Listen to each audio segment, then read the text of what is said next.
What a weekend it's been, and the sale hasn't even started yet. I left. I left my house. I left my bed at 4:30 a.m. on Friday morning. Bob Cool, thank you very much, Bobby, drove me to the airport at 5 a.m. Now, Bobby had to take me down early because Bobby lives in Guelph and picks up a lot of people to go to the burn. 2 or 3 people. He's like the burn taxi. So Bobby had to pick up some people. I didn't want to interrupt anybody's day, and really, I wouldn't have blamed Bobby if he said, I can't, I just can't do it. I would have got an Uber or something. My concern was with everything going on, there wouldn't be Uber. Maybe there would, I don't know. But I didn't want to leave it to chance. I certainly didn't want to ask Amy, and I didn't want to go and park my car at the airport for 6 days. That'd cost a fortune. So I just asked Bobby, and he said, yeah, no problem. So thanks to him for taking me to the airport. I get out of bed at 4:30.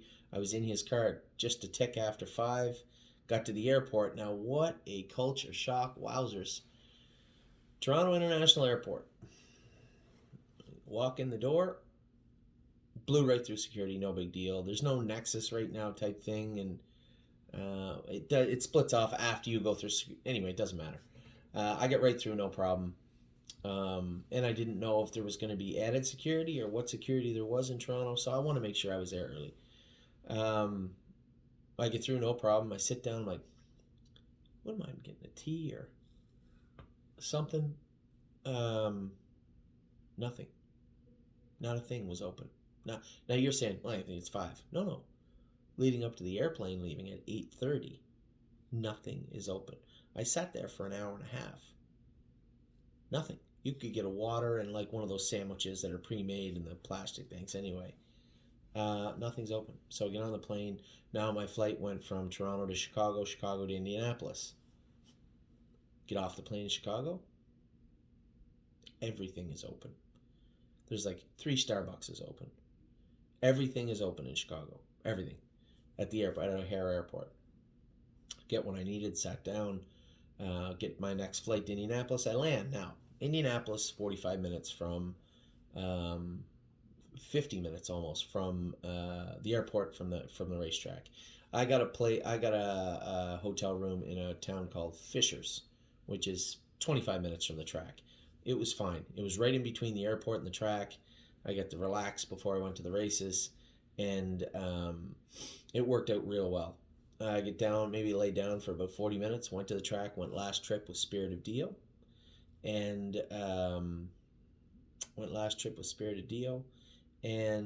she raced great, right? And I couldn't be happier. Now, I was a little worried. I said,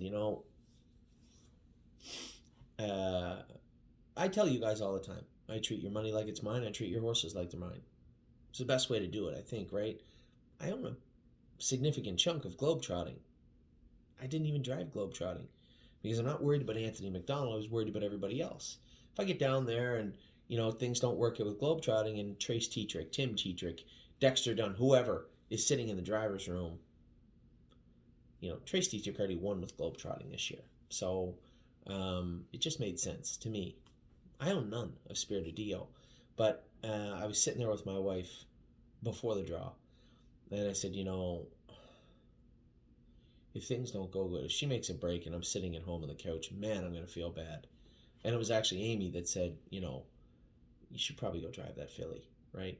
And just to point out how important that statement is, my wife is taking care of 3 kids and the barn in Ontario. Now, the other barns are fine, but the top barn, when the babies started arriving, my wife got up this morning, jogged yearlings, and then took our son to baseball practice. If Amy had said to me in July, listen, I can't do this. I just can't take care of these kids and get everything done, I would have come home. She'd have said that, there would have been no Anthony McDonald in the States this summer. Would things have been fine? I don't know, maybe. They certainly ran smoother, I think, with me being over here, especially trying to help out in Ohio, getting everything situated in Pennsylvania, helping out, doing some of the driving at the Meadows. Indiana, I don't think anybody helped, but that was just the horses. It was nobody's fault. So, hopefully my wife, I'm sure she knows how appreciative she is. appreciated she is by me. But I hope she's appreciated by everybody, because not only is she, quietly taking care of everything in Ontario, whether it be lining up shipping or making sure horses get to the vet or whatever. She's also raising her family, and um, she's got to be getting tired. I know I am, and I know she has to be getting tired. And for her to say to me, "You should go drive that filly," pretty big deal. Meant a lot, and it should have meant a lot to our clients. So I got the Indianapolis. The filly won. She raced huge, and in hindsight, anybody could have driven Spirited Dio. She's 2-1, land in the 4 hole, fish the guy in the 3 hole out nice and easy, going around the first turn. Take your time, blast her to the front. I knew as I was clearing over to the front, it was over. They were going to have trot 53 to beat her, and I just didn't see any 53 trotters in there. A couple of trotters showed 53, but I raced against a couple of them all summer, and they were not breathing the same air as Spirited Dio. So Spirited Dio, in hindsight, I think anybody could have driven her, but it worked out well. I'm so happy for the people that owned her. I said Scott Zarin and I had dinner after Globetrotting's race. I stayed, and he wanted to get something to eat, so I went up and got something to eat with him. And wow, the security to get in the track was incredibly tight. There was nothing open. The track was not open on Friday night. You had to have a ticket to get in the grandstand. I didn't have a ticket. Scotty didn't. Irv Miller had 2 extra tickets. And I felt bad because one of our clients, Tom, had said, "Geez, I drove here to watch the races, and I couldn't get in." I didn't know it was closed because I was just going to drive Dio, leave, watch Globetrotting's race back at the hotel, try and get a good night's sleep, because I knew I had some traveling to do today. So Scotty and I are getting a bite to eat, and we're looking at the program. He said, "Geez, the filly race good." I said, "Yeah." I said, "She's probably the best horse I've ever had that's only made $62,000. She just had a lot of bad luck, throughout the year, but she's really coming on now. I think her and Globetrotting got a start left each in them for 2020, and then we're going to put them away. And as I said to Irv last night, Globetrotting, he was 11, Trace couldn't do much. Somebody said to me, he should have blasted out behind the 3. Yeah, I guess he could have. He should have. And I can't really say what Trace was doing. He ended up 10th or 11th at the quarter. She trots 54 flat, fastest mile of her life. Last quarter in 27-3, one of the fastest last quarters of her life. So it's not like she raced bad. She's got the matron left. We'll see what happens there. I'm focused on her, and Jazzy Judy is supposed to be going back down to Maryland. It has been a chore. Her muscle count was through the roof, and I can't blame Jim. She may have tied up on the ship up. She may have tied up when she first got here, but by the time we drew her blood and looked at it, it was through the roof high. And Tim is just getting it back down now. So him and the veterinarian have been aggressively trying to get it down. I don't know if she's going to be 100% like dialed in tight, ready to go for the 10th. But I think she'll make it, barring any stumbles medically between now and then. So the filly won. She raced good. Globetrotting finished 7th or 8th or 9th, whatever she finished. But her line was okay. So we'll see how she races at the matron. And in regards to Dio, she does have the Crossroads of America next week, but I think they go by money also. So I don't know if she's going to get in. I hope she does, but we'll see. We'll see after Monday's draw. We had a good few days leading up to that. Obviously, we had No Free Lunch, who just jogged and crushed them. Looks like a big favorite to me going into the final of the Harvest Series. That'll be his last start of the year. Timo Houdini, Kevin and I had talked about what we're going to do with him. I'm glad that the race secretary called looking for an entry, because I think that switch of tracks, switch of drivers, and driver styles really changed things up. And not to say anything was wrong with the way Travis was driving him, but he got away kind of in 7th, 6th, 7th post. I think he just loses interest. Paul McKenzie got him off the car well, and then ended up first over into a dead horse. A horse like Timo Houdini can really come to life after something like that happening.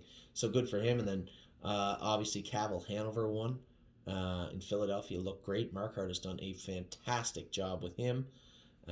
Spirited Dio obviously won in Indiana. So we had a winner at Mohawk, London, Philadelphia, and Mohawk, London, Philadelphia, and Indiana in the span of 48 hours, I believe. And then, although Globetrotting, as I said, didn't get any money, she certainly raced good.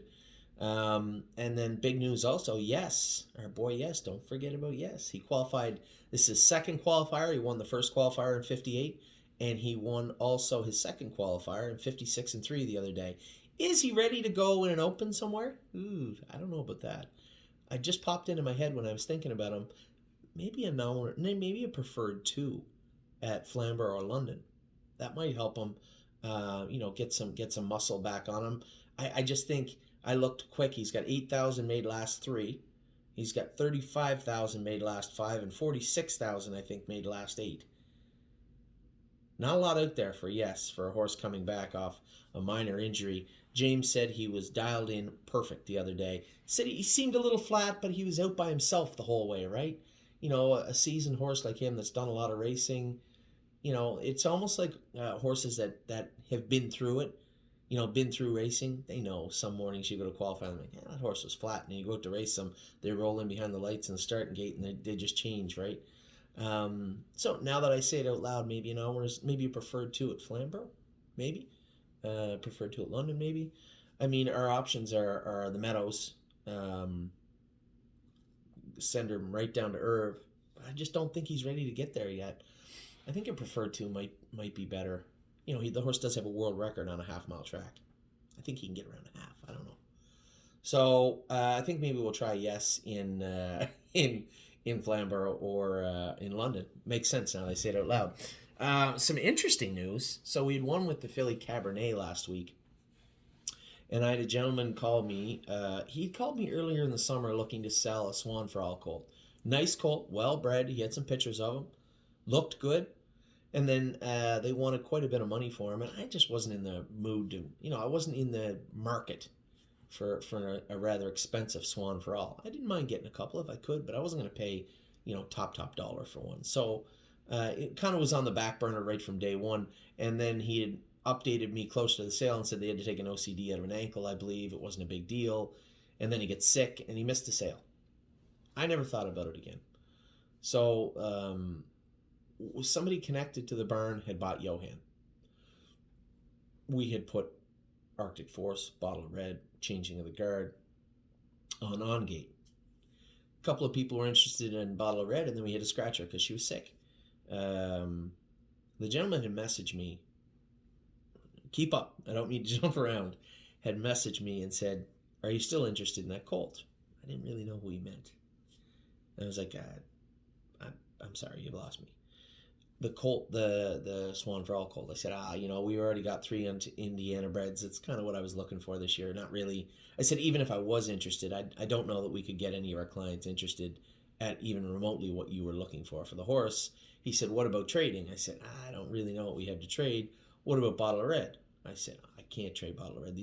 Bottle of Red is owned by a large group of racehorse owners for the most part. They certainly wouldn't have no interest in trading for an Indiana bred trotting colt by Swan for All. So we went back and forth. I told him we did have this other filly, Cabernet, thinking that, there's quite a wide berth between Bottle of Red and Cabernet. Grand Canyon-like wide berth. And we went back and forth for a couple of days, and then out of the blue, they accepted. They said they trade for Cabernet. So, these are racehorse people, though. Like, they had one yearling left, and it was just bad timing for them. And, quite frankly, good timing for us. Cabernet was running out of classes in Ontario and drew the 8-hole this week. So it made more sense. So we ended up making the trade. So I will caution everybody. I did see somebody sell a share of this colt tonight privately. We don't have him yet, just so you know. He can't get across the border with health papers. And he's not getting here till Wednesday. We don't literally have the colt yet. So, nice horse. Go ahead and sell. Just please be aware that he is not in Canada yet. He's still in Michigan, I believe. And, we're going to swap the horses out next week. But when I get the email, I get a results of, people moving shares back and forth. I'm like, $1 million Swan? That's not right. He's not here yet, so just bear with me. But for the people buying them or the people selling them, the horse, he's not here yet. He's still in Michigan, so I think it's Michigan. So the horse will be on his way this week. With that brings our total to 42 yearlings. Now I've had a ton of people message me, Anthony, what are we doing with Timonium? Okay. iPad was dead. Went and got a charger for it because I forgot my charger. Oh, by the way, you remember that black book? If anybody's ever traveled with me, or we joke about it, the black book, I left it here, I left it there. I think it's met its demise. I left it on either one of my 2 United Air plane rides today. United. I sent an email to United, told them I was in 13A and 38A. It's in one of those seat pockets. I'm not sure which one. So I don't know whether it'll disappear into the abyss. It's almost like the littlest hobo, though. It always comes back. Oh, Blackie. So we'll see if the black book will come back this time. I did want it because it had just had some paperwork in it and had last night the Breeders' Crown program was in it, but no big deal. So big update on the black book. It's now missing in action, MIA.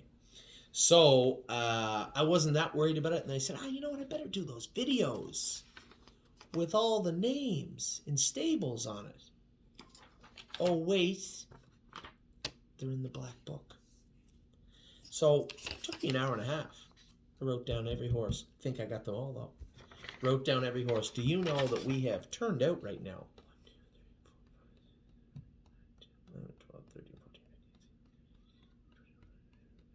25 horses turned out right now that will be coming back in at various times between now and mid-December-ish. I know Kevin wanted to give Cyrus Blue Chip a little more time. No problem.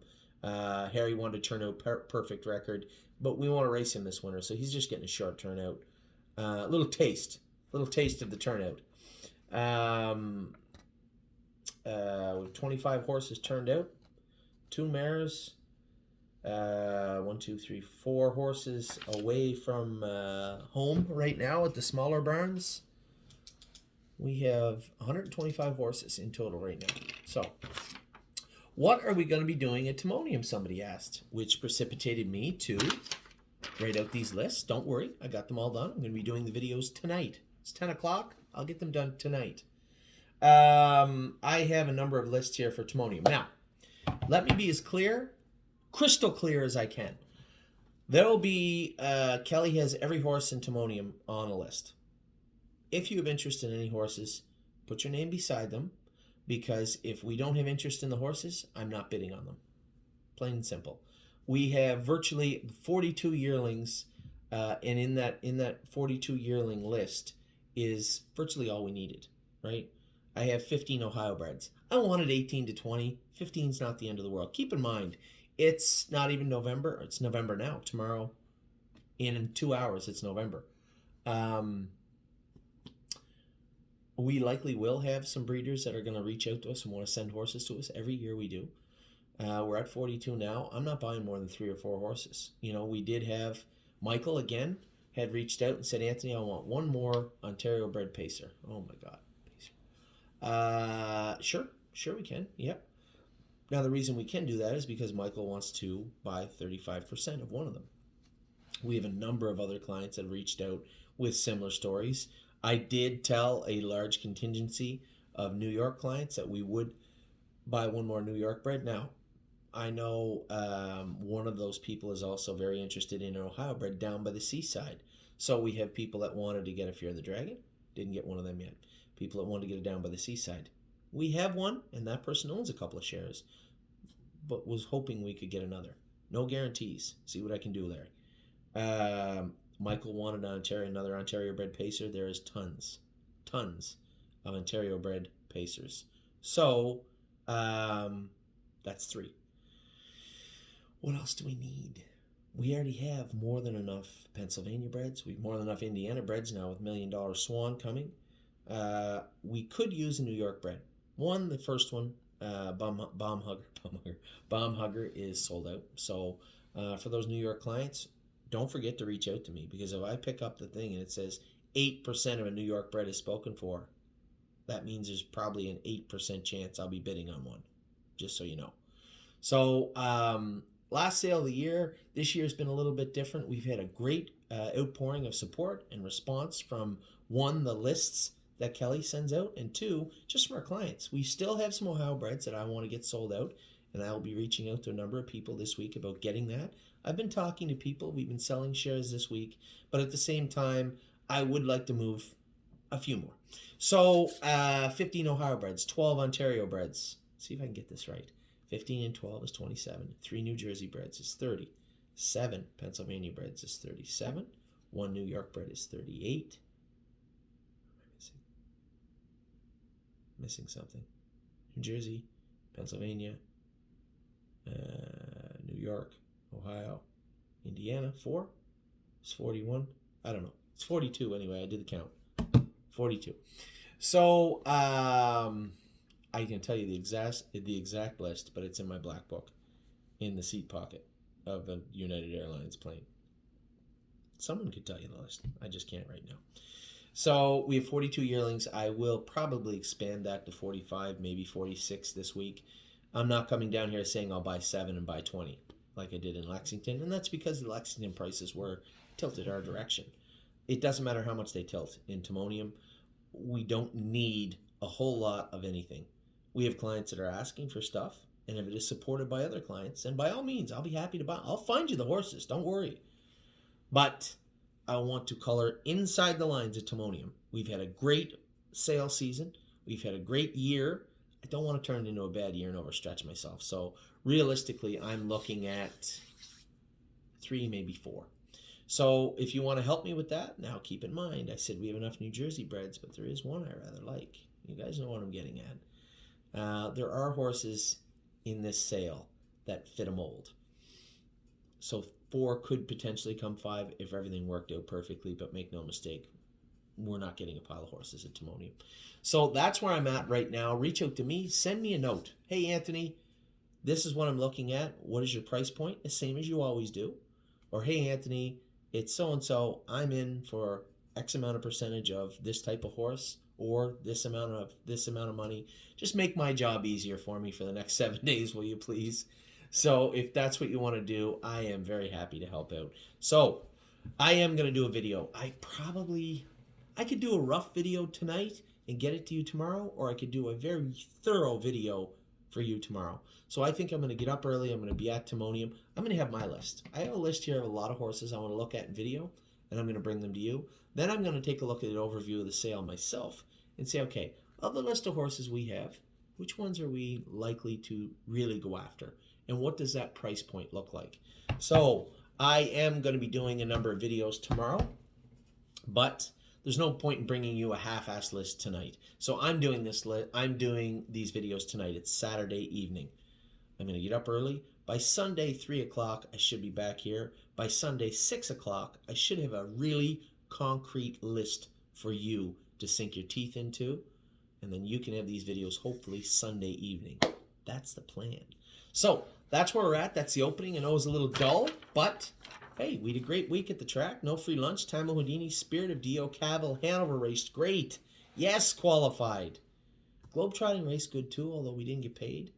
And then obviously some big news. We moved Cabernet and moved in one more yearling, an Indiana bred Swan for all. If you want to look at his pedigree, you can look him up. His name is $1 Million Swan, or you can simply go to the Lexington catalog, hip number 802. He was removed, but everything pertinent to him, aside from the video, is still there. So I'll be back in a minute. I do have all your lists now. I have them all done, everything. Talk to you about everything in just a minute.